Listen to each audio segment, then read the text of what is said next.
What is up, YouTube? 345 here, and this is the review of the narrative Hguc Sinanju Stein.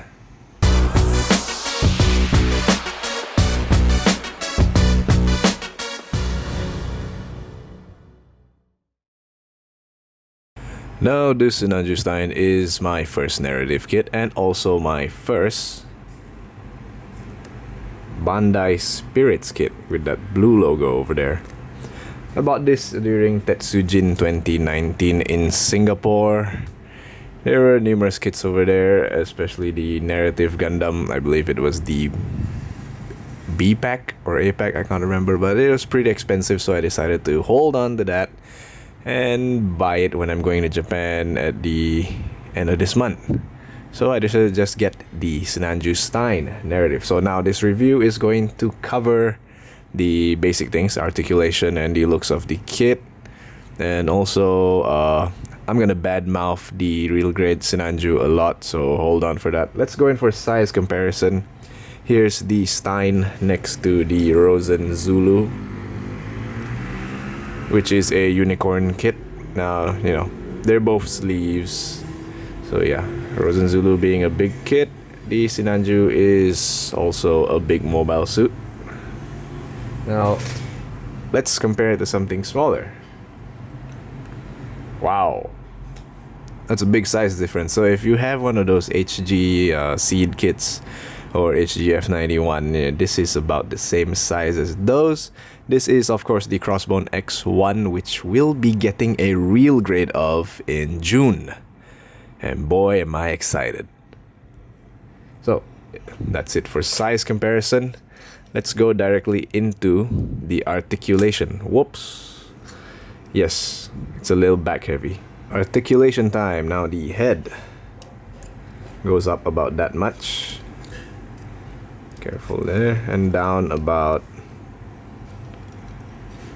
none at all. Doesn't move down. That's the lowest it can go. So it turns, hindered by the collar armor, of course. And side to side movement.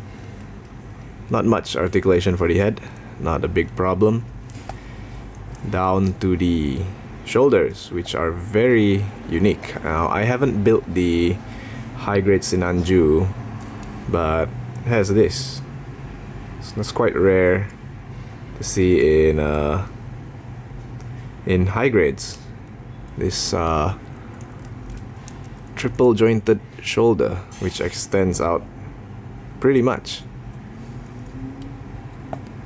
It does look rather unfinished, but I'm pretty grateful for the articulation it provides. But it's hindered by the backpack, so it can't really move back that much. But I'm pretty grateful that it's available in this kit. So it goes up about that far, down about that much. The shoulder armors will move slightly up and down. This armor piece moves up and allows the hands to go up that far. Quite good articulation so far.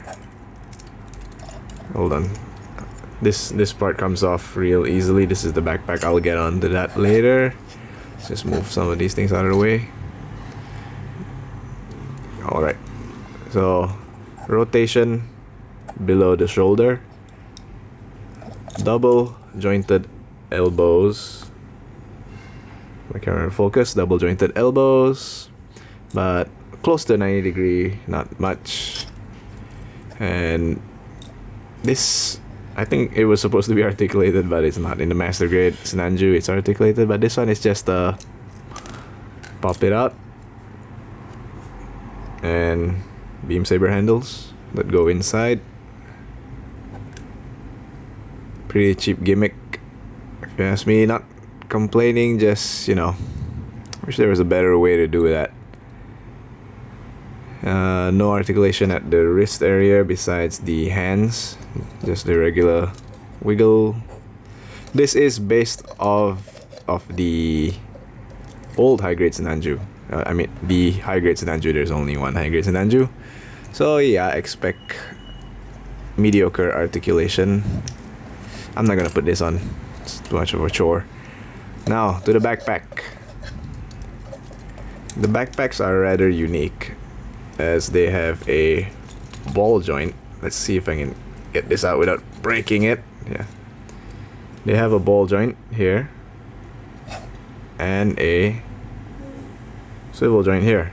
So that should provide for like lots of different points of articulation, but they're pretty stiff, so it's pretty hard to do anything with them. You'll have to take the backpack off and then get them into the pose you want and put them back. Well, in the meantime, I'm going to show you why this part keeps falling off. As you can see here, it's not a sturdy connection. I mean, this isn't a moving part. I didn't know why they had to make it like that. It's just two square pegs. Definitely gonna have to glue that in if you want it to stay. I mean, it sits well, but the minute you try to move something else and if you bump into this, it's going to come off. So that's a problem there. On the thrusters do not move. They do rotate, but that doesn't count as articulation. The fuel pods are on a ball joint, so you can move them out of the way if necessary.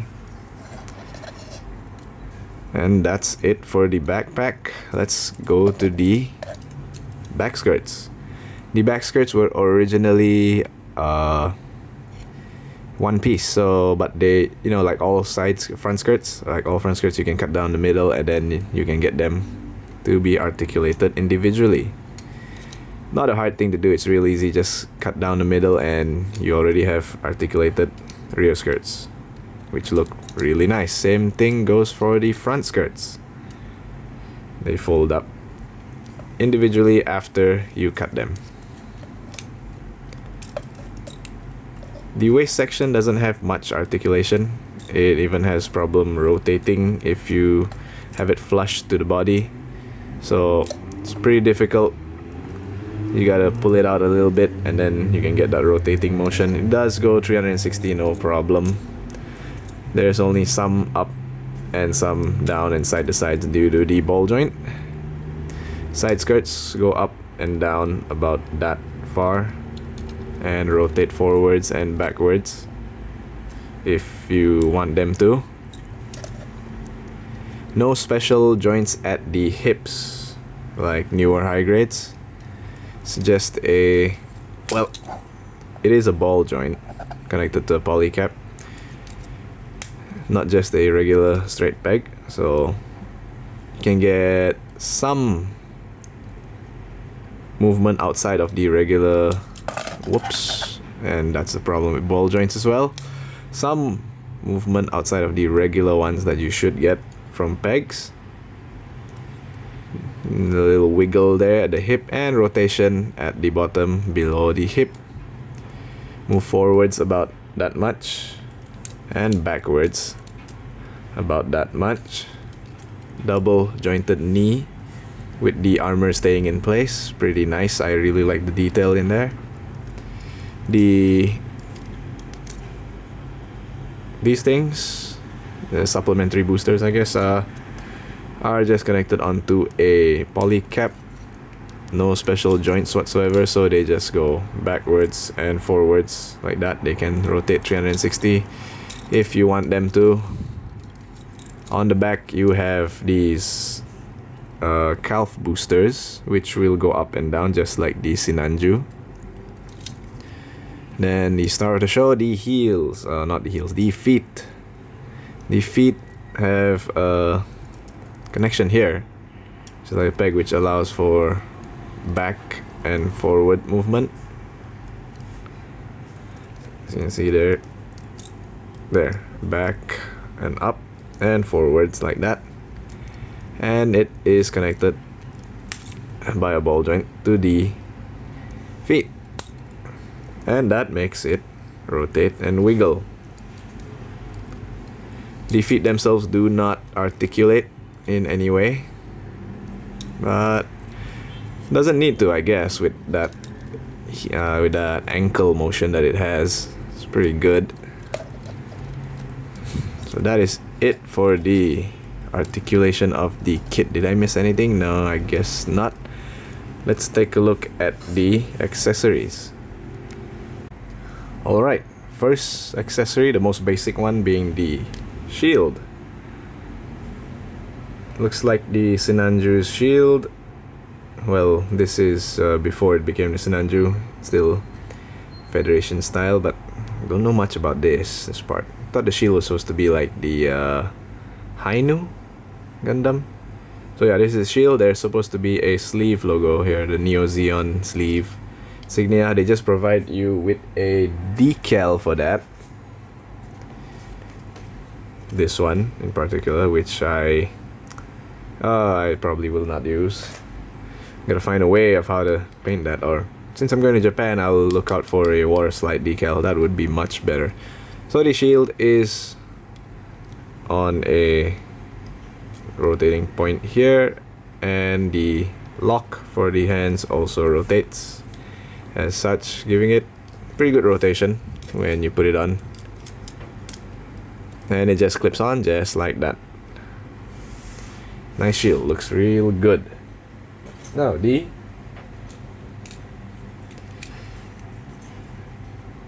beam rifle, which looks like the heavy weapon system beam rifle for the Nu and Hguc. So basically what they did was they give you a Sinanju beam rifle, and you don't have to put on the scopes and everything. You just put on this casing just to make it look like that. So in essence, you get a Sinanju beam rifle inside of this thing. If you take it apart, you do have the extra parts, the scopes and everything if you want to. So if you want to make it look like this Sinanju even more, just take this off and put the extra parts on. And as usual for high grade, one trigger finger only. See, he holds it pretty well. Now attachments for the gun. You have here the grenade launcher. There's no articulation on this at all. And how do you assemble it onto the rifle? You just like the master grade, or just like the high grade, flip open that part and clip it on. There are some connection points at the bottom, and close it. And there you have it. He has a grenade launcher at the bottom. But what I prefer to do is take the grenade launcher and put it under the shield. Just like that.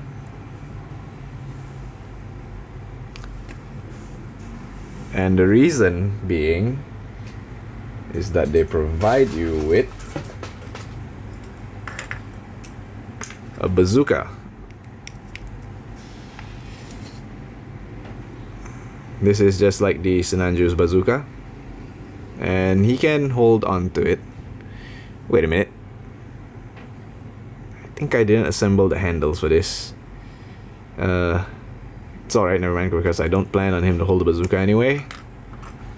They give you a shortened barrel, and this shortened barrel bazooka thing goes underneath the beam rifle for even more firepower. I mean, that is insane. That's just like the Master Grade Sinanju, but the fact that he can hold on to this and still stand all by himself without support is pretty damn amazing.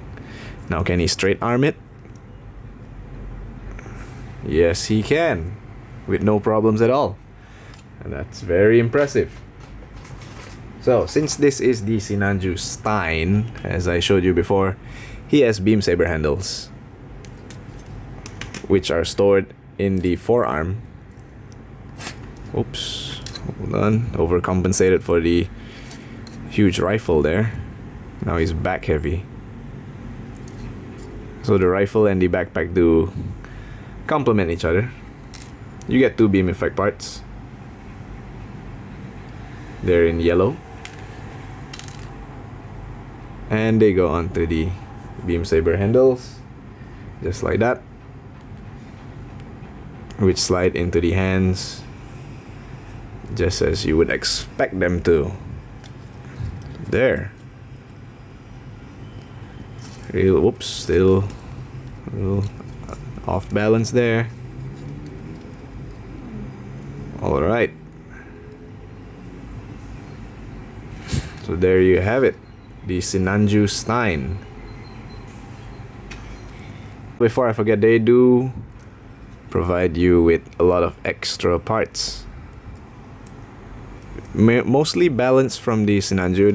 They were kind of confusing. I accidentally tried to put on the Sinanju rear skirt onto the rear area. I didn't know there was another inner skirt armor piece for that, so kind of confusing.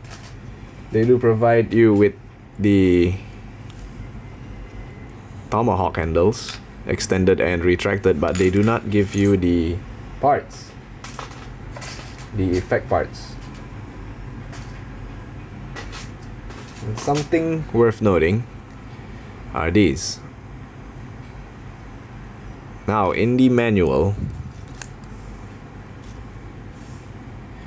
they wanted me to put these in, making these darker gray colors the same as the armor. But I was thinking, like, what? Why would you take away the color separation? I mean, the knees themselves are already in this dark gray, so why not? So I didn't follow the manual. I just swapped out the parts. It's good that they give you these two different parts. I'm not sure why the different color or what. I really don't know much about the Sinanju Stein, and even more so the narrative version of the Sinanju Stein. All I know that the Stein and the narrative Stein are different because of the insignia. I mean, this one is partially converted to sleeves unit, while the Stein is a full-fledged Federation mobile suit. So that is about it for this review. Overall, I would say that this kit looks really nice. I mean, yes, I definitely would prefer a Sinanju Stein over the regular Sinanju. Not that I'm not a Xeon supremacist or anything. I mean, yes, I do love the Xeon, but the Stein just looks better than the Sinanju. Honestly, the Sinanju is kind of round, sharp, red. Not that I have anything against red, but look at that. Look at the Stein and tell me that it doesn't look as good as the Sinanju. It's better. It looks better than the Sinanju. So, downsides of this kit being that it is based off of an old kit. It is based off the Hguc Sinanju, like I said earlier, so it's gonna suffer from the same problems as that, which there aren't many at all. I mean, just the backpack and the slight balance issue, which isn't a problem compared to other kits that we've seen so far. So yeah, this kit is a good kit to get, and I need y'all to give me some suggestions as to what I should be buying in Osaka at the end of this month. Any kits that you would recommend. And yes, I'm gonna say it's strictly Universal Century kits, please. I do not buy C00 Build Divers and all those series. I mean, mainly because I'm trying to save money, you see, so I'm just spending on UC. If I were to go into all those other series, oh boy, probably gonna spend like a lot, especially on premium Bandai stuff. So let me know what you think. Do you prefer this red Sinanju? Do you prefer the red Sinanju or the Sinanju Stein? Put it down in the comments. If you want to see a review of the Crossbone X1 Real Grade, I will be getting it in June. Do subscribe and you'll get updated when I do post a video. So thank you all for watching. This is 345 and goodbye.